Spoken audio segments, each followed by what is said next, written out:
मेरे घनिष्ठ मित्रों, नमस्कार। फ्रेंड्स, आज अंतर्राष्ट्रीय योग दिवस है। अखबारों में आप इसका विज्ञापन देख रहे हैं और आज ढेर सारे आर्टिकल इस विषय को लेकर लिखे गए हैं। तो मुझे ऐसा लगा कि एक अभी फ़िलहाल यह माहौल है कि योग के बारे में जो मेरे अपने थोड़े से अनुभव हैं वे मैं आप सब अपने प्रिय श्रोताओं से शेयर करूं। हो सकता है कि कोई बात आपको अपील कर जाए और आप भी इस योग को अपने जीवन का अंग बनाने के बारे में सोचने लगें, बशर्ते कि आपने अभी तक ऐसा नहीं किया होगा। दोस्तों, एक बात तो मैं पहले कहना चाहूँगा कि जब भी हमारे दिमाग में योग के बारे में विचार आता है, और ये लगभग मैं समझता हूँ कि शायद पूरी दुनिया के लोगों के दिमाग की स्थिति हो गई है, तो हमें यह लगने लगता है कि इसका संबंध किसी धर्म विशेष से है। और वो जो धर्म भी है वो हिंदू धर्म है या भारतीय धर्म है, जो भी आप कह लीजिए। यह एक धार्मिक पद्धति है।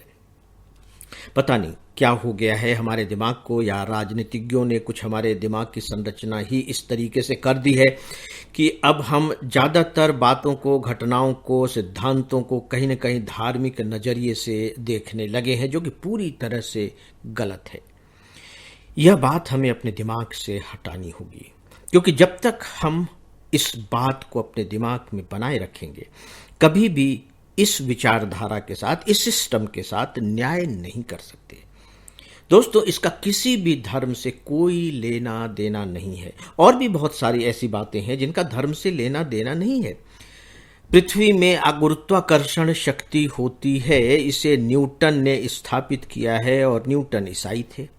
तो क्या कहा जाए कि पृथ्वी के गुरुत्वाकर्षण का जो सिद्धांत है कोई ईसाई सिद्धांत है?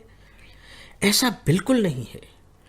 तो हमें अपने दिमाग को एनलार्ज करना होगा और फिर चीज़ों को एक बहुत ही बौद्धिक तरीके से देखने की कोशिश करनी होगी कि नहीं, जो बौद्धिक चीज़ें होती हैं और जिसने उसका इजाद किया है, उसकी स्थापना की है, वो किसी धर्म विशेष का मानने वाला हो सकता है। और हो सकता है कि वो उस धर्म को मानने के मामले में बहुत कट्टर भी हो, लेकिन जो उसने सिद्धांत दिए हैं उनके जो पैमाने होंगे वो वैज्ञानिक हो सकते हैं। और अगर वे पैमाने वैज्ञानिक है तो सीधी सी बात है कि फिर वो जो दर्शन है, वह जो सिद्धांत है, वो वैश्विक है, धर्म विशेष का नहीं है। योग के बारे में भी हमें यही मानकर चलना चाहिए। सच पूछे तो बहुत लंबे समय तक मैं योग नहीं कर पाता था। इसके बारे में जानता था, मन में इच्छा भी होती थी, लेकिन इनफैक्ट यूं कह लीजिए कि गहरी इच्छा नहीं थी, या यूं कह लीजिए कि बहुत गहरा विश्वास नहीं था। और ये खासकर एक पर्टिकुलर उम्र तक ना होता भी है। कुछ दूसरी किस्म के जोश आपके दिमाग में रहते हैं। नहीं, हम तो एक्सरसाइज करते हैं, हम तो जो आउटडोर गेम खेल रहे हैं, हम तो मॉर्निंग वॉक कर रहे हैं, तो योग ही तो है। और कहीं ना कहीं ये बात सही भी है। जब आप मॉर्निंग वॉक तेजी के साथ कर रहे होते हैं तो आप योग भी कर रहे होते हैं। लेकिन सच पूछे तो लगभग पिछले 10 सालों से मैंने अब इसे जीवन का अपना हिस्सा बना लिया है। और खासकर 2 बातों में इसका मुझे अद्भुत लाभ मिला है, और इन 2 बातों के लिए ही मैंने इसे अपनाया भी था। और बातों के लिए अपनाया होता, कुछ और चीज़ें मैं करने लगता, तो हो सकता है कि मुझे वहाँ भी लाभ मिलता।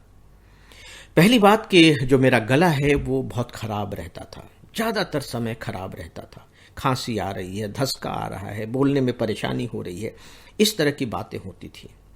डॉक्टर को दिखाया, दवाइयाँ ली, कुछ समय तक ठीक भी हो जाता था, लेकिन फिर से पुरानी स्थिति में आ जाता था। और दूसरी बात थी सिर दर्द।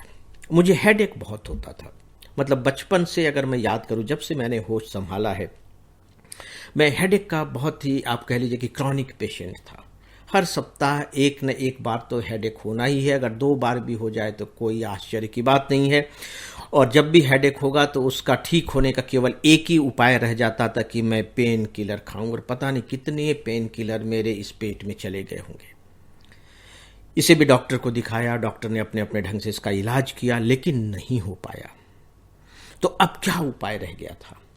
तो दोस्तों, योग के बारे में थोड़ा बहुत जानता भी था, मैं पढ़ता भी था। और इसके बारे में तो मैं रामदेव बाबा के प्रति बहुत आभार व्यक्त करूंगा कि उन्होंने एक प्रकार से योग को हम भारतीयों के जीवन का हिस्सा बनाने में बहुत बड़ी भूमिका निभाई है। तो जब ये सारा का सारा वातावरण बना तो फिर मैंने इसके बारे में पढ़ा और अपने लिए जो सही बातें मुझे हो सकती थी, जो मेरे गले के लिए, मेरे सिर दर्द के लिए तो उन्हें मैंने करना शुरू किया और नो डाउट कि उससे मुझे बहुत ज़्यादा फायदा हुआ। मेरे गले की परेशानी खत्म हो गई, सिर दर्द की जीरो हो गई। मैं ये तो नहीं कहता, लेकिन जो फ्रीक्वेंसी आप सोच करके देखिए कि चलिए मैं बहुत ही अगर उदार तरीके से बात करूं तो महीने में 5 बार दर्द की जो फ्रीक्वेंसी थी, अब वो घटकर 5 महीने में 1 बार की फ्रीक्वेंसी पर आ गई है। और इस बीच में मैंने कोई मेडिसिन नहीं ली है। मैंने सिर्फ योग की जो कुछ बातें जो खासकर इसके लिए फायदेमंद हो सकती थी, पढ़कर, सुनकर, देखकर, अपनी तरफ से समझकर उन्हें अपनाया। और डेली केवल 15 मिनट इसमें लगते हैं, मतलब मुझे जो 15 मिनट लगते हैं। और सच पूछिए तो अगर किसी दिन छूट जाता है तो उस दिन कि ऐसा लगता है जैसे कि कोई चीज़ मिसिंग हो गई है, कोई चीज़ छूट गई है, नहीं छूटनी चाहिए थी। लेकिन देखिए कभी कभी ऐसा हो भी जाता है। तो दोस्तों, आज योग दिवस पर मैं आप सबसे अपने अनुभवों के आधार पर पूरी ईमानदारी के साथ यह अपील करना चाहूँगा कि 24 घंटे में कम से कम 15 मिनट तो आप इसके लिए निकालें। देखिए इसके 3 डायमेंशन है मेन, जो मैं समझता हूँ। एक ध्यान का है, मेडिटेशन का है, दूसरा योगासन का है जिसे आप एक्सरसाइज कह सकते हैं, और तीसरा प्राणायाम का है जिसमें सांस पर आधारित बातें होती हैं। और मैं प्राणायाम पर ही अभी कर रहा हूँ, अभ्यास कर रहा हूँ। तो आप भी करके देखें। अगर आपको हो सकता है कि ईश्वर करे कि कोई बीमारी न हो, तो मान करके चलिए कि अगर आप योगाभ्यास करेंगे तो आने वाली बहुत सी बीमारियों से यह योग आपको बचा सकता है। और इसके लिए तो थोड़ा सा समय आपको निकालना ही चाहिए। तो दोस्तों, आज बस इतना ही। नमस्कार।